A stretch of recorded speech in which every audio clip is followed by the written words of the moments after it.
आइए बच्चों, आपको बताते हैं कि जुडिशरी की तैयारी कैसे होगी। आप तो बच्चे हैं नहीं, आप ग्रेजुएट हैं या ग्रेजुएशन में हैं, लेकिन फिर भी हम आपको सीख रहे हैं, इसलिए हम बच्चे बोल रहे हैं आपको। जुडिशरी को ही हम हिंदी में न्यायपालिका बोलते हैं। न्यायपालिका क्या है? न्यायपालिका का मतलब है जो न्याय करे, एक संस्था है जो न्याय करे। ये संस्था क्या है और इस संस्था के अंतर्गत क्या आते हैं, इस संस्था में कौन है? ये न्यायपालिका नाम का जो संस्थान है, इंस्टीट्यूशन है, इसमें कौन आते हैं, इसमें कौन सी चीजें हैं जो कवर होती हैं। ये संस्था के अंतर्गत एक है सुप्रीम कोर्ट, उच्चतम न्यायालय, एक हाई कोर्ट और एक डिस्ट्रिक्ट एंड सेशन जज, ये आते हैं। इसी तीनों को मिला के, सुप्रीम कोर्ट को, हाई कोर्ट को और डिस्ट्रिक्ट कोर्ट सेशन जज को मिला के हम न्यायपालिका बोलते हैं। आप लोग कॉम्पिटिटिव एग्जामिनेशन के लिए पढ़ाई पढ़ रहे हैं, स्टडी कर रहे हैं, तो आपको अंदर एक क्यूरियोसिटी होगी, जिज्ञासा होगी कि हम पहले जाने पीसीएसजे क्या है, हम जाने एचजीएस क्या है। हाँ, हम आपको तीनों बताएंगे, high supreme court, high court और डिस्ट्रिक्ट एंड सेशन जज पे कैसे एंट्री होती है। ये जो सुप्रीम कोर्ट है, आगे एक शब्द आप देख रहे हैं लिखा है कोर्ट। कोर्ट का मतलब न्यायालय। ये क्या है? ये न्यायालय जो है एक इंस्टीट्यूशन है, जैसा मैंने आपको बताया। यहां पे एडवोकेट्स होते हैं और जज होते हैं। एक डायस है, इधर जज बैठे हैं, इधर एडवोकेट्स हैं। एडवोकेट्स न्याय के लिए जज की सहायता करते हैं, जज को असिस्ट करते हैं कि कैसे न्याय की तरफ जज आए। अब ये जज बनेगा कौन? हम टॉपिक पे आते हैं कि सुप्रीम कोर्ट में कौन सा जज होगा, हाई कोर्ट में कौन जज होगा और डिस्ट्रिक्ट कोर्ट सेशन जज में कौन जज होगा। जज कौन होगा और जज के लिए क्या क्या सीढ़ी है, कैसे जाएंगे जज बनने के लिए। तो यहां पे जो सीढ़ी है इसको बोलते हैं एलिवेशन। यहां हाई कोर्ट पे भी जो जज बनेंगे वो एलिवेशन है, और डिस्ट्रिक्ट एंड सेशन जज में जो जज बनते हैं उसके लिए एग्जामिनेशन है, परीक्षा है। ये एग्जामिनेशन किसके लिए है? डिस्ट्रिक्ट कोर्ट पे दो फोरम है जाने के लिए, एक है एचजेएस हायर जुडिशियल सर्विसेज और दूसरा है पीसीएसजे। एचजेएस और पीसीएसजे दो सर्विसेज हैं यहां पे।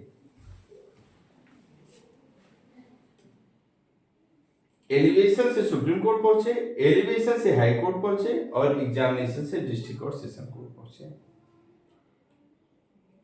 अब ये पीसीएसजे कौन होंगे और एचजेएस कौन होंगे? तो आप सभी लोग जुडिशरी की तैयारी के लिए लर्न करने आए हैं, जानने के लिए। तो आपको पता होना चाहिए कि ये जो भी सिस्टम है न्यायपालिका के लिए, न्यायपालिका में एज ए जज जो भी एंट्री पाता है उसके लिए एक बेसिक डिग्री है, वो है लॉ आना चाहिए, उस व्यक्ति को लॉ आना चाहिए। क्या आना चाहिए? लॉ आना चाहिए। ये लॉ की डिग्री कैसे मिलती है? ये लॉ की डिग्री इंटीग्रेटेड भी हो सकती है, ये लॉ की डिग्री आपकी आफ्टर ग्रेजुएशन भी हो सकती है, ये बीए एलएलबी हो सकता है,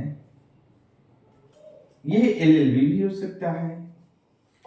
ये बैचलर डिग्री होनी चाहिए। कहने का तात्पर्य कि वो व्यक्ति बैचलर डिग्री प्राप्त किया हो लॉ के अंतर्गत। बैचलर डिग्री में अगर प्राप्त कर लिया तो वो एग्जामिनेशन में बैठने के लिए एलिजिबल होगा। अभी यहाँ पे एक डिस्प्यूट था जो सुप्रीम कोर्ट द्वारा डिसाइड कर दिया गया कि प्रैक्टिस चाहिए कि नहीं चाहिए। ये आपको बाद में एक अलग लेक्चर में हम बताएंगे। अभी हम केवल ये बता रहे हैं कि एचजेएस और पीसीएसजे के लिए एलएलबी की डिग्री चाहिए। अभी तक एलिवेशन के लिए सुप्रीम कोर्ट के लिए LLB की डिग्री जो प्रैक्टिस कर रहे हैं उनके पास एक्सपीरियंस उसके आधार पर जाते थे। हाई कोर्ट में एलिवेशन के लिए लॉ की डिग्री प्लस प्रैक्टिस एक्सपीरियंस। यहाँ पे डायरेक्ट एंट्री होती थी डिस्ट्रिक्ट कोर्ट सेशन जज के लिए PCSJ के रूप में। HJS के लिए तो ऑलरेडी एक्सपीरियंस 7 साल का चाहिए था। अब PCSJ जो बच्चे अपीयर होना चाहते हैं, तैयारी करना चाहते हैं, उसके लिए एक डिफाइन कोर्स है, वो कोर्स करना है। अब आपके सामने आएगा कि अरे हम कैसे करें, क्या करें, कैसे पार्टिसिपेट करें, ये बहुत दुविधा होती है जो बच्चे ग्रेजुएशन किए हैं और वो PCSJ बनना चाहते हैं। तो सबसे पहले ध्यान देने की चीज ये है कि जो बच्चा ला ग्रेजुएट तो है लेकिन वो कैसे PCSJ को क्रैक करे। तो सबसे पहले वो डिसाइड करता है कोई भी व्यक्ति कि हमारे पास क्या वैल्यू है। जैसे आप मार्केट में कोई शॉपिंग करने गए हैं, आप मार्केट से कोई पर्टिकुलर थिंग लेना चाहते हैं, तो आप ये कहते हैं कि उसके लिए आपके पास मनी होनी चाहिए, रिक्वायरमेंट होनी चाहिए, तभी आप चीज़ों को शॉप से ले पाएंगे। ठीक उसी तरीके से जब आप PCSJ बनना चाह रहे हैं तो PCSJ बनने के लिए कुछ रिक्वायरमेंट है। वो रिक्वायरमेंट कब कंप्लीट होगी, उस रिक्वायरमेंट के अंतर्गत क्या आएगा, फिर हमें पढ़ना क्या है या हमें लिखना क्या है, हमें बताना क्या है। ये तीनों चरण से एक PCSJ जो होता है गुजरना पड़ता है। उसी चीजों को जानना पड़ता है जिससे प्रीलिम एग्जामिनेशन उसका हो जाए, उसे लिखने आना चाहिए जिससे उसका मेंस एग्जामिनेशन हो जाए, उसे वोकल भी होना चाहिए, उसे बताना भी आना चाहिए, तब वो इंटरव्यू क्वालिफाई कर पाता है। हम इस झांझटिकली इसके बारे में आपको बताएंगे PCSJ की प्रिपरेशन के लिए। ये PCSJ एग्जामिनेशन जो है ये इंडिया के हर स्टेट में होता है। मैंने बोला एक इंडिया, दूसरा स्टेट, दो शब्द। इंडिया का मतलब क्या है, टेरिटरी ऑफ इंडिया, भारत की भूमि। इस भारत की भूमि में कौन आएगा, जितने राज्य हैं सब आ रहे हैं। तो हर राज्य जो है पर्टिकुलर एग्जामिनेशन कंडक्ट कराता है अपने यहाँ। जैसे उत्तर प्रदेश है तो उत्तर प्रदेश में जुडिशियल सर्विसेज एग्जामिनेशन होता है, दिल्ली है तो दिल्ली के अंदर जुडिशियल सर्विसेज एग्जामिनेशन होता है, राजस्थान है तो राजस्थान के अंतर्गत जुडिशियल सर्विसेज एग्जामिनेशन होते हैं, MP है तो MP के अंतर्गत जुडिशियल सर्विसेज एग्जामिनेशन हो रहे हैं। जितने भी स्टेट हैं, तमिलनाडु, केरल, कर्नाटक, हर जगह जुडिशियल सर्विसेज एग्जामिनेशन कंडक्ट हो रहे हैं। अब यहां क्वेश्चन आता है कि ये एग्जामिनेशन कराएगा कौन। तो कुछ राज्यों में हाई कोर्ट एग्जाम कराता है, कुछ राज्यों में लोक सेवा आयोग एग्जामिनेशन कराता है, हाई कोर्ट की संसद पे। ये PCSJ एग्जामिनेशन की प्रिपरेशन कैसे करेंगे, ये बच्चों के सामने बहुत बड़ी समस्या रहती है। तो इस समस्या को हम सॉर्ट आउट करने के लिए हम अपने इस YouTube चैनल करमाला एकेडमी के माध्यम से आपको बताएंगे कि आप कैसे प्रिपरेशन करें, कैसे टाइम बाउंड मैनर के अंतर्गत आप चीजों को सीखें। इसके सीखने के लिए आपको यहाँ पे आगे आना पड़ेगा, जैसे हम आपको बताएंगे प्रिपरेशन कैसे हो। ये लॉ से ही रिलेटेड है पोस्ट, चाहे PCSJ है, HJS है, हाई कोर्ट जज है, सुप्रीम कोर्ट जज है, लेकिन क्राइटेरिया अलग अलग है। तो यहाँ पे हम सबसे पहले जो क्राइटेरिया ले रहे हैं वो PCSJ का क्राइटेरिया ले रहे हैं। PCSJ के क्राइटेरिया के अंतर्गत क्या क्या चीजें आएंगी, क्या क्या इसमें इंक्लूड होंगी, इसके बारे में हम आपको बताएंगे। देखिए PCSJ जो एग्जामिनेशन होगा वो 3 चरण में होगा। पहला क्या है, प्रिलिमिनरी, क्या बोलते हैं, प्रारंभिकी। दूसरा क्या है, मेंस, मुख्य परीक्षा। और तीसरा क्या है, इंटरव्यू जिसको हम साक्षात्कार बोलते हैं, ये 3 चरण में परीक्षा कंडक्ट कराती है, चाहे वो हाई कोर्ट कराए, चाहे वो लोक सेवा आयोग कराए। ठीक है। ये प्रिलिमिनरी एग्जामिनेशन जो होता है ये सूचना आधारित है, इंफॉर्मेशन बेस्ड है। इंफॉर्मेशन किस चीज की? कि आपको क्या पता है, आपका नॉलेज टेस्ट होता है, आपको पता क्या है। अब आप कहेंगे कि हमें क्या पता है, हम क्या जाने। अरे आप किस चीज के स्टूडेंट हैं? लॉ के स्टूडेंट। क्या पूछा जाएगा? लॉ पूछा जाएगा। तो आएगा लॉ के अंतर्गत क्या चीजें आती हैं। पहले इंपॉर्टेंट एस्पेक्ट तो यही है कि जो ये प्रिलिमिनरी एग्जामिनेशन हो रहा है इसमें लॉ पूछा जाएगा, और ये लॉ के अंतर्गत क्या आएगा। हम शॉप पे गए, कॉन्स्टिट्यूशनल लॉ की बुक मांगे या बेयर एक्ट मांगे, वो दे दे या उसी से आएगा क्वेश्चन। ये कैसे डिसाइड करें? ये जो लॉ होता है, लॉ के अंतर्गत 3 टॉपिक कवर किए जाते हैं। पहला क्या है? बेयर एक्ट है, अगर कोई रिफाइंड लॉ है तो। दूसरा क्या है? इस बेयर एक्ट में जो अमेंडमेंट आया, संशोधन आया, उसको लिखा जाएगा, उसको बताया जाएगा। और तीसरा जो है, ये बेयर एक्ट के अंतर्गत लेजिस्लेशन ने जो वर्ड इस्तेमाल किया गया है उसका अर्थ क्या होगा, उसका इंटरप्रिटेशन क्या होगा, निर्वचन क्या होगा। ये इंटरप्रिटेशन, ये निर्वचन, ये केस के बारे में जानकारी होना, यही लॉ की स्टडी है। बेयर एक्ट, अमेंडमेंट और इंटरप्रिटेशन। यदि इसके बारे में जानकारी है तो ये कहा जाएगा अब आपको ये लॉ आ रहा है, और ये लॉ जब आएगा तो ये इंफॉर्मेशन होगी, सूचना होगी।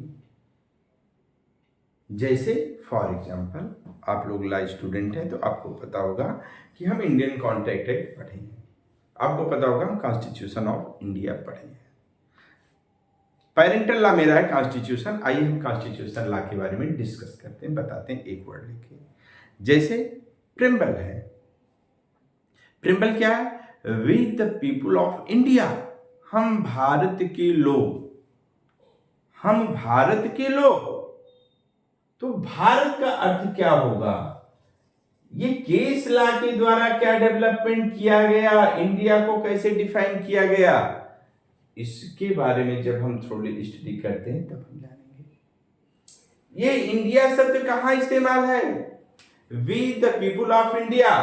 इंडिया भारत के पहले एक क्वालिफाइंग वर्ड है, वी द पीपुल ऑफ, हम भारत के लोग। ये क्वालिफाइंग वर्ड इंडिया पे एक सीमा लगा रहा है कि भारत के लोग, लिविंग क्रिएचर की बात कर रहा है। ये क्या? वो बेयर एक्ट में बताया गया है। हम केवल यहां पे जाने कि हम भारत के लोग का अर्थ क्या होगा। सुप्रीम कोर्ट ने क्या कहा है, क्या डिफाइन किया है कि भारत के लोग के अंतर्गत क्या परिभाषा आएगी, इसको आपको जानना है। ये आप जानेंगे, ये इंफॉर्मेशन होती है, सूचना होती है। इसलिए पूछा जा रहा है कि आप सीरियस स्टूडेंट हैं कि नहीं। दूसरा, ये जो इंफॉर्मेशन आपके पास कलेक्शन आया, इसका एनालिसिस कैसे करेंगे आप, विश्लेषण कैसे करेंगे। ये जो विश्लेषण की बात आ रही है, एनालिटिकल स्टडी की बात आ रही है, इसी को आप सीखते हैं, इसी को आप सीखते हैं और मेंस एग्जामिनेशन में जाके इसी को लिखेंगे। जो क्वेश्चन पूछा गया है क्रिटिकल एग्जामिनेशन कीजिए, कमेंट करिए, एनालिसिस करिए। ये सब क्वेश्चन के प्रकार है, टिप्पणी करिए, आलोचना करिए, इसके बारे में बताइए। एक क्वेश्चन वर्ड, उस क्वेश्चन को किस डायरेक्शन में लिखना है यह बताता है। किसके साथ? इंफॉर्मेशन, जो आपके पास कलेक्शन ऑफ इंफॉर्मेशन है उसके साथ। जब ये दोनों चीज़ें आपकी कंप्लीट हो जाती हैं और ये दोनों एग्जामिनेशन आप क्वालिफाई कर लेते हैं तो आता है इंटरव्यू की स्टेज। इसमें आप पर्सनली प्रेजेंट होते हैं बोर्ड के सामने। एक एग्जामिनेशन बोर्ड होता है, वो आपको जज करता है कि you are perfect for holding such post और नॉट, कि आप उस पद के लिए परफेक्ट हैं कि नहीं। ये परफेक्शन की बात के लिए यहां पे इंटरव्यू किया जाता है। इस तरीके से मेरे कहने का तात्पर्य है कि ये तीनों एग्जामिनेशन अलग अलग नहीं है, एक परीक्षा है जुडिशियल सर्विसेज एग्जामिनेशन। उसी जुडिशियल सर्विसेज एग्जामिनेशन न्यायिक सेवा परीक्षा को समझने के लिए 3 स्टेजेस बना दी गई हैं, प्रिलिमिनरी, मेंस, इंटरव्यू। क्योंकि ये तीनों को कोई भी व्यक्ति एक एग्जामिनेशन के द्वारा नहीं जान सकता, क्योंकि जज के पास एक्ट की समझ होनी चाहिए, सूचना होनी चाहिए, जज को लिखना पढ़ना भी आना चाहिए, जजमेंट डिलीवरी करना है और कोर्ट में एडवोकेट से इंटरेक्शन भी करना है। कभी कभी पर्सनल अपीयरेंस में क्लाइंट्स के भी इंटरेक्शन को भी लिखना है, क्लाइंट की भाव भंगिमा को जानना है, तो फीलिंग होना चाहिए कि लॉ के अंतर्गत क्या चीजें रिक्वायर्ड हैं। ये रही आपकी पीसीएसजे की प्रिपरेशन के लिए आप क्या करेंगे। आप इंफॉर्मेशन बेस्ड पढ़ाई करेंगे, एनालिसिस करेंगे और इंटरव्यू करेंगे। इस तरीके से हम आपको इसके बारे में बताए हैं। अब अगले लेक्चर में आपको आगे बताया जाएगा।